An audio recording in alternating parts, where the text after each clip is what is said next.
So in today's video, these will be my audience members in today's video. So I will be demonstrating how to make chocolate covered strawberries.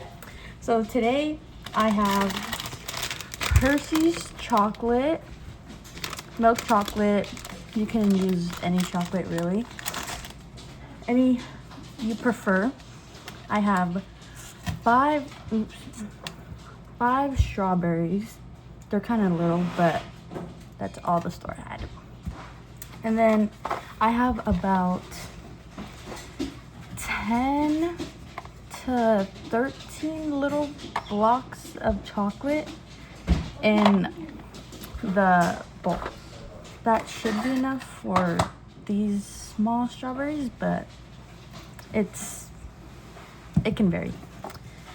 So first, I can't really, so this is what my setup looks like. And I have a spoon to mix everything up, just in case I need to. And so first step is to obviously have all your supplies, your ingredients set up, separated, so you don't have to look around for everything. Kind of just already prepared as is. That's the first step. And so the next step after that is to wash your strawberries, just in case there's any dirt or maybe bugs that got in there somehow, because you never know what can be in your strawberry. So that is what I will be doing now. As you can see, my sink is right here, so I have a lot more.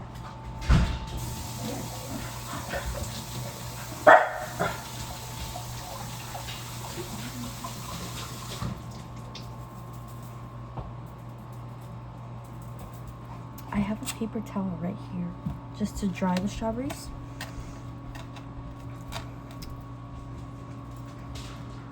Also, washing your strawberries will be like when the chocolate, it's a little easier to get onto the strawberries, so that's another reason, but mainly because of dirtiness or whatever may be on the strawberry. And so after you wash your strawberries, you let them dry on a paper towel real quick. And next is to melt your chocolate. So obviously it's not melted right now, but with this you want to melt it for about 30 seconds, and then after the 30 seconds you want to check if you need to melt it more, because sometimes the chocolate may not catch. And so with this much chocolate, I think I might have to microwave it for a little more than 30 seconds. So that's what I will be doing.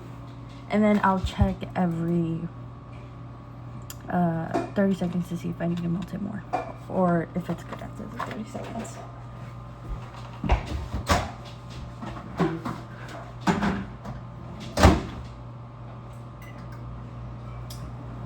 So while that's going, the reason why you want to melt it and look at it, so you can avoid any like chunks that maybe you can see after the 30 seconds. You can mix it with your spoon just to like put it all together. But if you want it really melted with no bumps and without like mixing it, obviously you can still mix it, but after that you can just like check and see to your preference.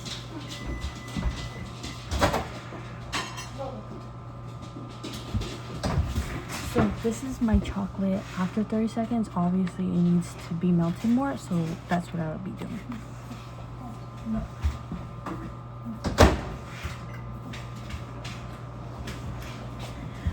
But since my chocolate was not really melted, it was like a little gooey, but it really wasn't completely melted, I put the microwave for a minute. So we're gonna see how that goes and if I need to melt it more.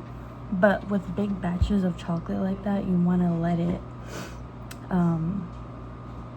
be in the microwave longer, just so it melts completely and molds together, so you don't have any chunks. But on a smaller batch of chocolate, I would say you probably want to melt your chocolate for about like minute max, since I have a lot more chocolate, it's probably gonna be more. So more or less, maybe for a big batch, 2 minutes max. Small batch, a minute max. Kind of just depends. Also on your microwave. If you have a lower watt microwave, it might take longer.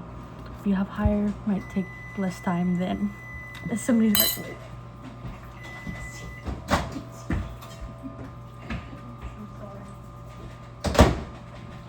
So this is my chocolate. It's mostly melted, it's just the middle is not melted. So I'm gonna mix it with my spoon that I have and see how that turns out.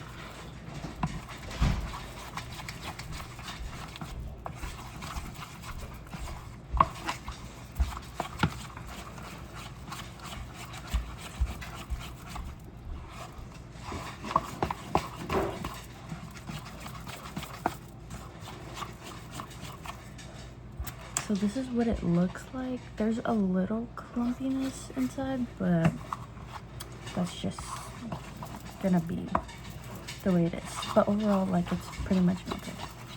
So next step is